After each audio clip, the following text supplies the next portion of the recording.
The unseen guest. In the quaint village of Sambumakan, where the mist hung heavy over the rice paddies and the air was thick with the scent of jasmine, there was a house that stood alone on the outskirts, shrouded in whispers and fear. It was said that the house was cursed, that an unseen guest roamed its halls, a presence felt but never seen. The villagers spoke of the house in hushed tones, for those who dared to enter were never the same. Some spoke of a chill that clung to their skin, others of a voice that whispered their name. But all agreed on one thing: the house was alive, and it was watching. It was on a night when the moon was hidden behind clouds as thick as sorrow that a traveler, weary and seeking shelter, stumbled upon the house. Ignorant of the tales that clung to the old walls like ivy, the traveler knocked on the door, the sound echoing into the silence like a premonition. As the door creaked open, the traveler stepped inside, calling out for the owner. But there was no answer, only the sound of their own heartbeat, loud in the oppressive quiet.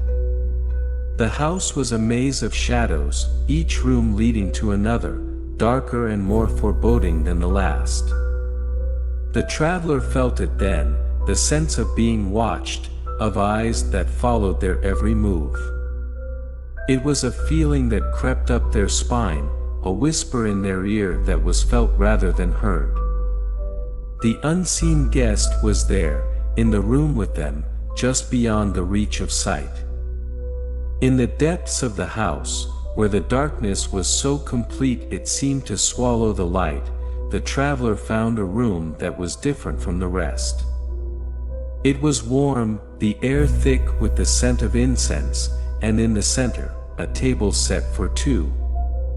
The traveler approached, drawn by a curiosity that outweighed their fear.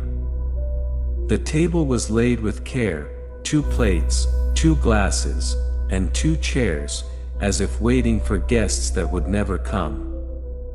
And then, the traveler heard it, the sound of a chair scraping against the floor, as if someone, or something, had taken a seat. The air grew cold, the warmth sucked away by an unseen force. The traveler turned to run, but the door was gone, replaced by a wall that seemed to mock their fear. They were trapped, a guest in a house that knew no escape. Hours passed, or perhaps it was days. Time had no meaning in the house of the unseen guest. The traveler's voice grew hoarse from calling out, their eyes strained from searching for a way out. But there was none. The house had claimed them, as it had claimed so many before. And so, the traveler remains, a permanent guest in the house that watches, that waits. For the unseen guest is not a ghost or a spirit, but the house itself, alive with a hunger that is never sated. And it is always waiting, for the next weary traveler to knock on its door. The villagers still speak of the house, of the traveler who entered and never left.